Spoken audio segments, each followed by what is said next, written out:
Hi viewers, welcome to Economics YouTube channel. This is Yogesh. In this video, we are going to discuss one of the important question in inter-second year economics. Question is, analyze critically the characteristics of developing economies with a special reference to India. So simply we can say, what are the characteristics of developing economies, or what are the characteristics of developing countries. So in this video, you get explanation and PDF also. Okay. So to get full marks in board exam, we have to follow format like introduction and characteristics and last conclusion. If you write these are all things, you will get 10 by 10 marks. Okay. So let's start. In introduction, we have to write about the question. So here we are discussing characteristics of developing economics now. So let's start our introduction. So based on one country's GNI per capita income, every economy is classified into four types.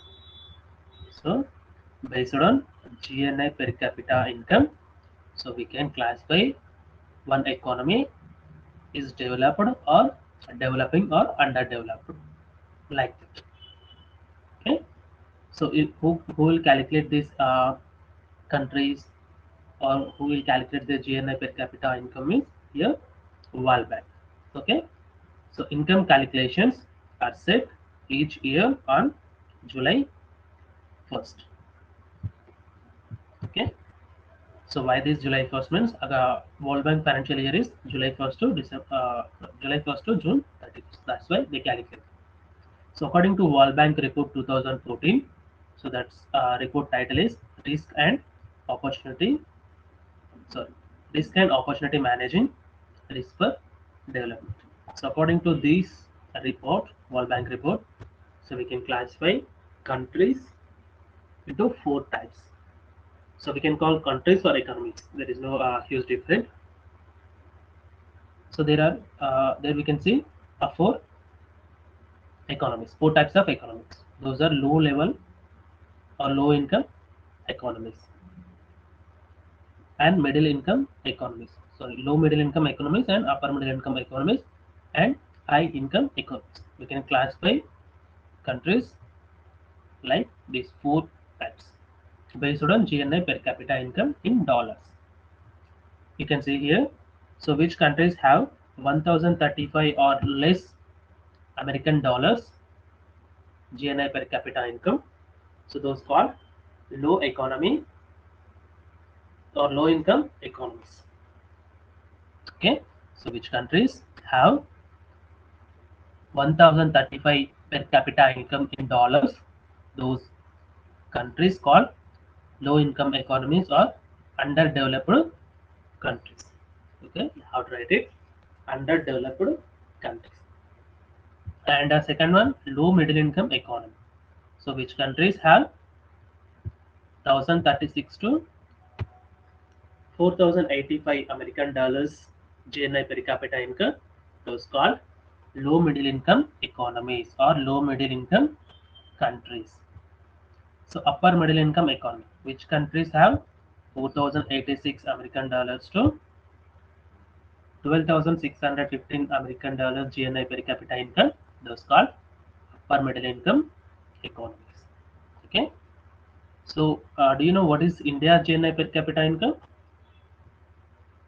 It's 1910 American dollars. It's 1910. So we come under this low and middle income economy. Okay. So these two group of countries called developing countries. So India also developing country. And the last one, high income economies, which countries have 12,616 and more GNI per capita income. Those countries called developed countries. Okay, we can see examples also. So what are the low income economies?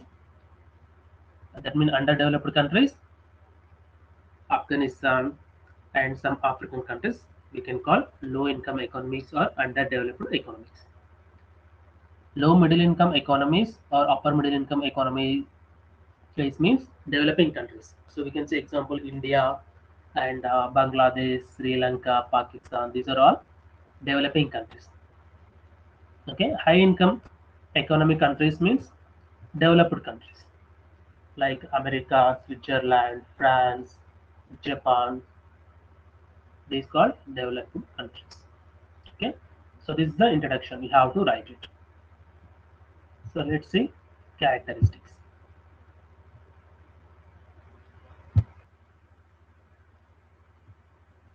First, you have to write one subtitle like this: characteristics of developing economies. So, what are the characteristics we can see in developing economies? Let's. The first one is low level of income. That means in all developing countries we can see low level of income. So here you can see all developing countries consist low income levels. So if we observe India, so in India also India's GNI per capita income is 1910 in 2019. So this is one of the worst in the world.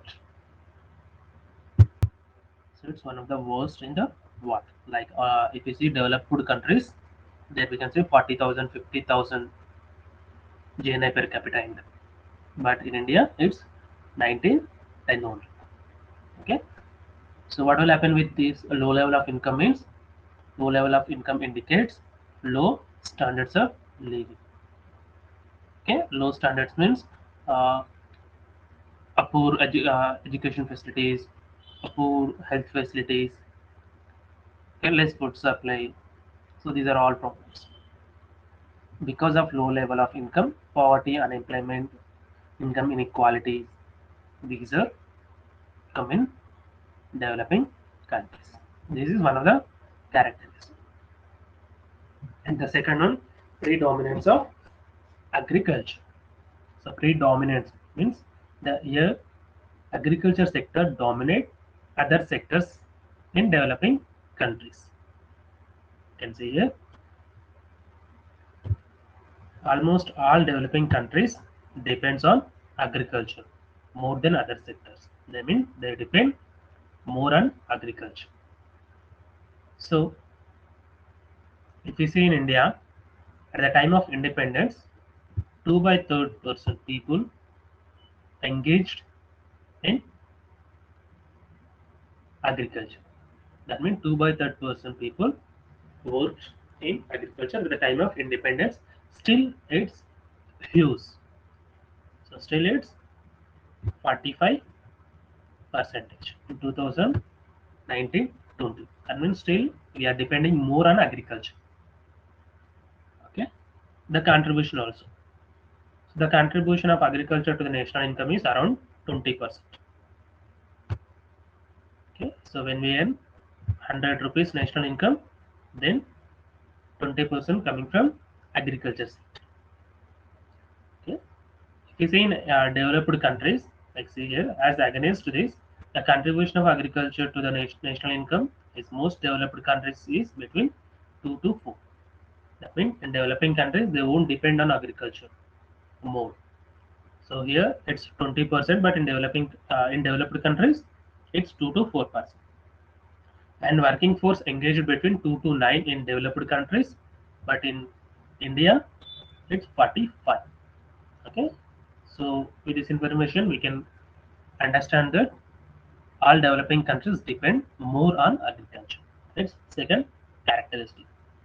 And the third one, capital deficiency. Capital deficiency means a low level of capital. So we already learned that developing countries consist low level of income. So low level of income results low level of savings. When we have low income, we can't save more, no? So at the same time, when we have low savings, we can't invest more.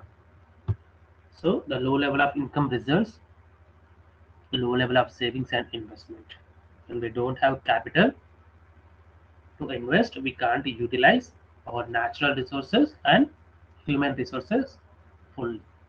Like India, we have good natural resources and human resources, but due to lack of capital, India unable to utilize its resources. Here, capital means the amount which we invest or which we use for investment.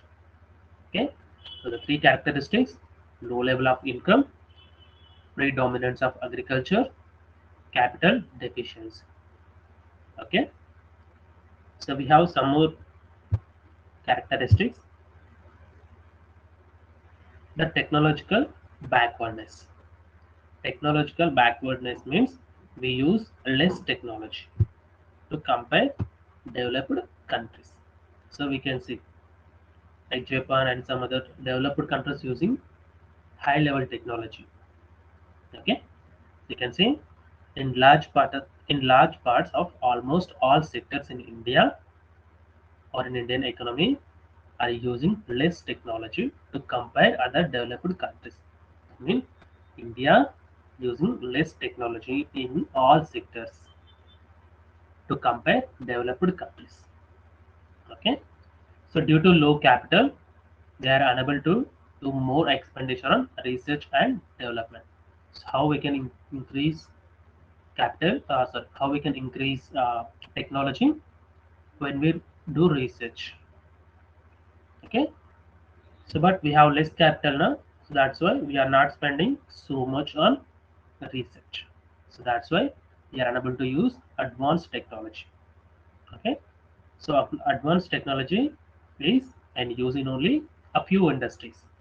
In India, only few industries using advanced technology. Other industries are not using this advanced technology. So one more characteristic that technologically backwardness. That means we use less technology in all sectors to compare other developed countries. Because of low capital, we are unable to do expenditure on research and development. Okay, so these are four characteristics we discussed in this video. So other characteristics we can say in next video. Okay, so there are totally 10 characteristics and conclusion.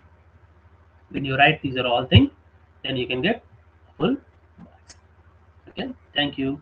If you like this, please subscribe and share the video. Thank you.